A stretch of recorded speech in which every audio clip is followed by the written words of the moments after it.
Hello everyone, this is G and I'm back with another video. I hope everybody's doing well. I'm feeling a bit better than I was, what was it, last time I recorded? Which is a few days ago, I think it was Friday. I'm feeling a lot better. Still a bit tired. But I'm feeling better. So I just wanted to briefly give my opinion on this little, I shouldn't say little, it's not the right term. But this change that they're doing one of many to the Rugrats uh, reboot, this 3D cartoon. Now, I'll admit, I was never a big fan of Rugrats growing up. My cousin was. My cousin was a big fan. My brother used to watch it. I wasn't a big fan. The art style always kind of weirded me out, and it was about little infants, little babies and toddlers, and it was just never interesting to me. I don't think it's a bad show. I've heard that the original show had very good writing. I just particularly just wasn't interested. Shows that have kid heroes like Johnny Test or the Powerpuff Girls, stuff like that, Rugrats, didn't really interest me. The only thing that I kind of liked that had kid heroes was stuff like Carmen Sandiego or, interestingly enough, Bobby's World. Bobby's World was more or less Rugrats, but on like regular TV. It wasn't on cable. It wasn't on Nickelodeon, and I do remember enjoying that and Recess. But those are a bit more exceptions to the rule. But this isn't really about my taste in '90s cartoons, right? This is more about the changes that are being made to this particular '90s cartoon. Now, as you may have heard online or from other commentary channels, the character of Betty, who is shown here, is being sexuality flipped, right? Whereas in the cartoon, she was this very masculine, tomboy type woman who was married to a man named Howard, who was very, when compared to her, right, it's a bit more submissive, right, a little more mousy. Whereas she was sort of like the headstrong, aggressive one. It's like if you were to use superheroes, it's like she's Big Barda and Howard is kind of like in the Mr. Miracle role, right? But apparently now they're retconning her, right? Or I guess changing her for the reboot, for the 3D reboot to now be lesbian because of how she looks, right? So of course, she has to be lesbian, right? As this person put here, it's like, oh my god, can you believe they made Phil and Lil's mom in the Rugrats reboot a lesbian? Their mom in the original. Now, I've already made a whole like 20-minute video about playing into stereotypes like, oh, masculine woman, tomboy, butch, whatever you want to call it, equals lesbian. So I'm not going to belabor the point where there's a video about it. But when I kept seeing this over and over and over and over and over again and again and again, something sort of came to me about this, which is that in particular they decided to make her lesbian, right? That of all the sexualities outside of heterosexual that they could have made Betty here, they decided to make her lesbian. And I'm like, well, why is that? Why would they make her, of all things, a lesbian? And here's what I think, right? I have no proof outside of just my own brain, right? But here's the way I think. If she's lesbian, then there's no chance of a in-story, current, going, running romance between her and Howard. Now, here's the thing. Her being lesbian does not completely erase Howard from the story or from her life. There are several ways that they could still keep Howard in the story as the father of her kids. For example, uh, it could be that they hooked up at some point and she got pregnant right before she came to terms with her lesbianism, right? And that he's the father in that sense, right? It could be that they were married and then at a certain point they decided to break up, right? Because she comes to accept the fact that she's a lesbian and she doesn't want to, live a lie anymore.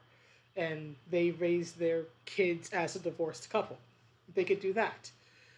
They could make it so so that, for example, maybe she, had no, didn't have a boyfriend, didn't have an ex-husband or anything, but she wanted to have a child, so she goes, the IVF route, right, the in vitro fertilization route, and he happens to be the sperm donor, right, and they decide to raise the kids together, right? He can be the father in that sense. There's also, for example, he could be their adopted dad, and she can be the adoptive mother, or it could be that Howard is still in the picture as a surrogate father or father figure. So, right, he's not legally their father or biologically the father of the children, but he would still play that role in their life, right? It could be a situation of, like, they're lifelong friends and they always knew that they were incompatible, but they wanted a family, and they sort of go about it this way. There are plenty of ways a decent writer could keep Howard around, even with Betty now being lesbian. But what I found interesting was that they made her lesbian, because if she's lesbian, that means that they cannot have a romance in story. The only romance they could potentially have would be in the backstory. It wouldn't be anything current or live or active, right? If they go the ex-husband or ex-lover route, that would all be in the past. But it wouldn't be a current, present part of the story or of her life. And I remember thinking to myself, well, if they really wanted to, if they really wanted to, they could have made her bisexual or pansexual, for example. That would still make her a LGBTQ character.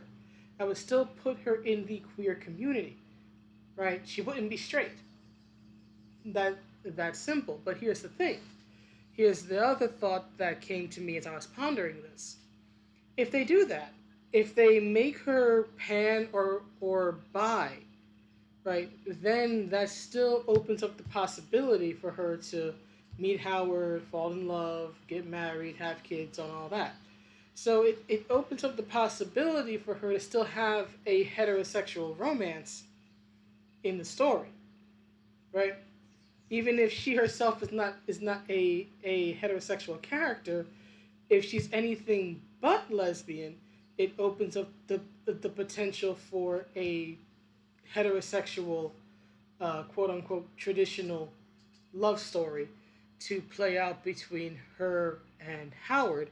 And I guess for representation reasons, they can't have that, right? They want their representation of the queer community, which is fine.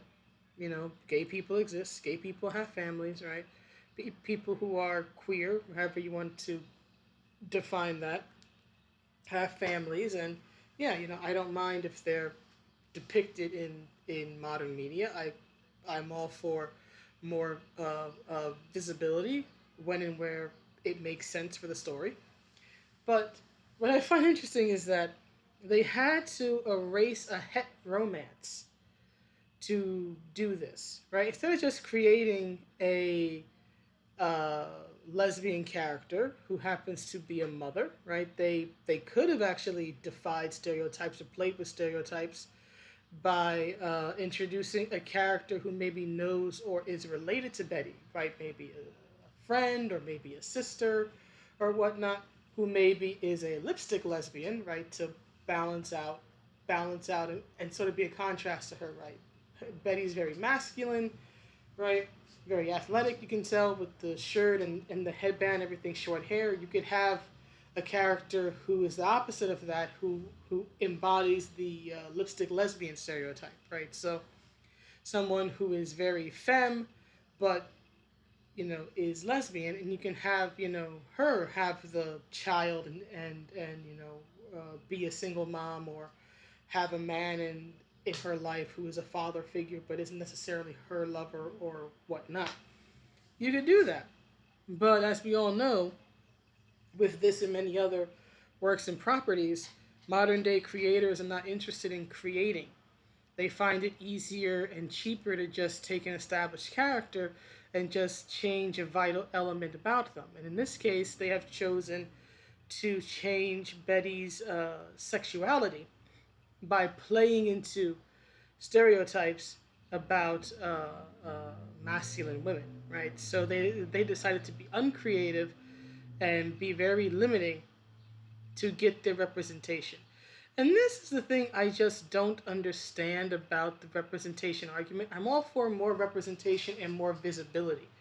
But it seems to me with many works, whether it be this or Shira or others, that are just so desperate.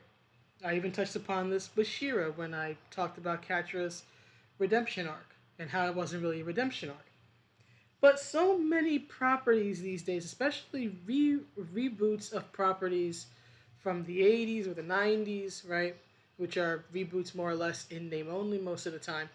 So many of these reboots or reimaginings or whatnot are so desperate for some sort of non heterosexual queer representation that they don't seem to care. At least the people who make these choices, I'm not talking about fans per se, but the people who make these choices, who decide we're going to change this character's sexuality, we're going to change that character's sexuality, whatever, right? The people who make these calls and make these changes, quote unquote, canon, seem to be so obsessed, so concerned about representation, about queer representation in particular, that they don't seem to stop to ask themselves if it's even good representation, right? It's like you used to have this trope, and maybe it still exists, but I don't see it so much anymore. You used to be this trope on TV about having like the one person of a minority group in a room or in a scene. Like the one black guy, the one woman, the one this, the one that. It was like nobody cared about whether or not that person was a well-written character or not, whether or not they were positive representation or negative representation. Nobody seemed, back when they were doing that, to care about whether the character helped uh, uh, helped with the image of a particular group of people, or if they impacted that image negatively. No concern about whether or not having this particular person or character of this particular minority group actually helped the work or helped in the greater debate or question about representation, right? No one seemed to be concerned about that. It was simply, if we need a black person, we don't care who they are, what they look like, or what they represent. Just get us a black guy or a black woman. We need a female. Just get us one. We need a gay. Just get us one. And that's how it feels. And it's like, to me, that type of, I guess, quota, I guess you would call it, that type of quota is just so, in my opinion, just creatively limiting, and in my opinion, ultimately damaging to the goal of getting more representation of whatever group it is, right? Whether it's people of color, whether it's women, whether it's the LGBTQ community.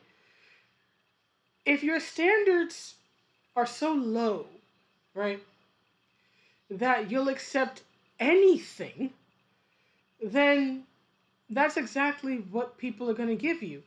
Anything. They're going to give you scraps. If you'll accept scraps, you'll be given scraps. Right? So I guess that's just sort of my take on it, right? Just how uncreative it is, and just how they're so desperate to have a lesbian on the show that they don't even think about, or at least to my knowledge, they haven't thought about what her story should be or what her relationships should be, or whether or not it's even going to be representation that is accepted uh, or championed by the lesbian community or the LGBTQ community. It's just we have a quota. We need a lesbian woman. Oh, look, the short-haired woman with with the bandana and the female symbol on her shirt. Let's make her gay. Oh, and let's remove the female symbol on her shirt in this new version for some reason. So anyway, that's the video. Please let me know what you think, and I will see you all in the next one. Have a good day or night wherever you are. Bye.